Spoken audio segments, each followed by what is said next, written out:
तो RD coaching classes में आपका स्वागत है। हम पिछले लेक्चर में इब्न बतूता ने नारियल और पान के बारे में क्या जानकारी दी कि इससे संबंधित स्टडी कर रहे थे।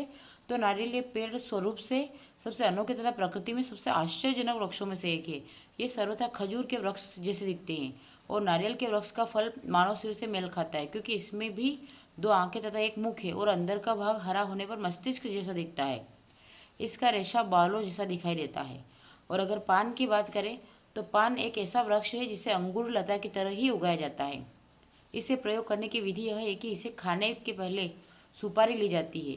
यह जायफल जैसी ही होती है, पर इसे तब तक तोड़ा जाता है जब तक इसके छोटे छोटे टुकड़े नहीं हो जाते और इन्हें मुंह में रखकर चबाया जाता है।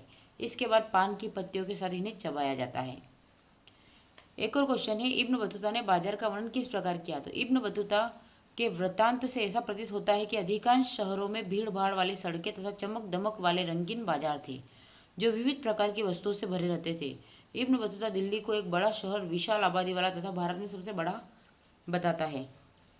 तो ये इब्न बतूता के बारे में है। अब हम एक मैप देख, यहाँ पर आपको एक मैप दिया गया, निम्नलिखित को भारत के मानचित्र पर दर्शाइए। तो सबसे पहले आपको दिया गया है दिल्ली, तो आपको दिल्ली को दर्शाना है। आप यहाँ पर किसी भी जगह पे दिल्ली लगा सकते हैं। यहाँ पे आपको दिख रहा है, यानी कि दिल्ली कहाँ पर होगा, ये यहाँ पर होगा, तो इसे हम दिल्ली नाम देंगे। अब बात करते हैं मालाबार तट की। तो मालाबार तट जो होता है नीचे की हिस्से में होता है, तो ये जो होता है ये मालाबार तट है। वैसे अगर बंगाल की खाड़ी की बात करें तो ये आपका ये यहाँ से जो पूरा ये जितना भी एरिया ये बंगाल की खाड़ी को कवर करता है। और लास्ट आता है आपको अरब सागर, तो ये वाला जो गुजरात साइड का जो एरिया होता है वो अरब सागर कहलाता है।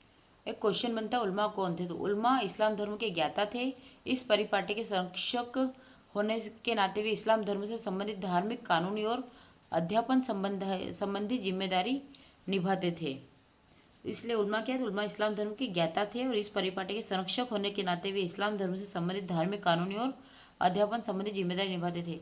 यानी कि जितना भी अध्यापन संबंधी कार्य जो भी किया जाता था वो उल्माओं के द्वारा ही किया जाता था। मातृगृहता क्या है? तो मातृगृहता शासन वह परिपाटी जिसमें स्त्रियां विवाह के बाद अपने मायके में ही अपनी संतान के साथ रहती है और उनके पति उनके साथ आकर रह सकते हैं। यह प्रकार मातृ सत्तात्मक परिपाटी कहलाता है, जिसे हम बोलते हैं घर जमाई रखना।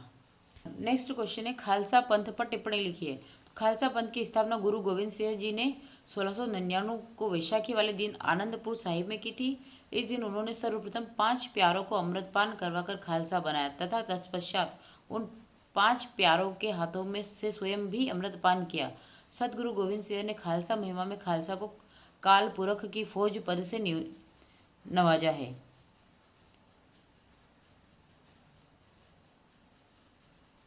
आज के लेक्चर में हम इतना ही करेंगे। इससे आगे हम नेक्स्ट लेक्चर में करेंगे। अगर लेक्चर अच्छा लगा तो मेरे चैनल को लाइक करें, शेयर करें और अधिक से अधिक सब्सक्राइब करें। Thank you.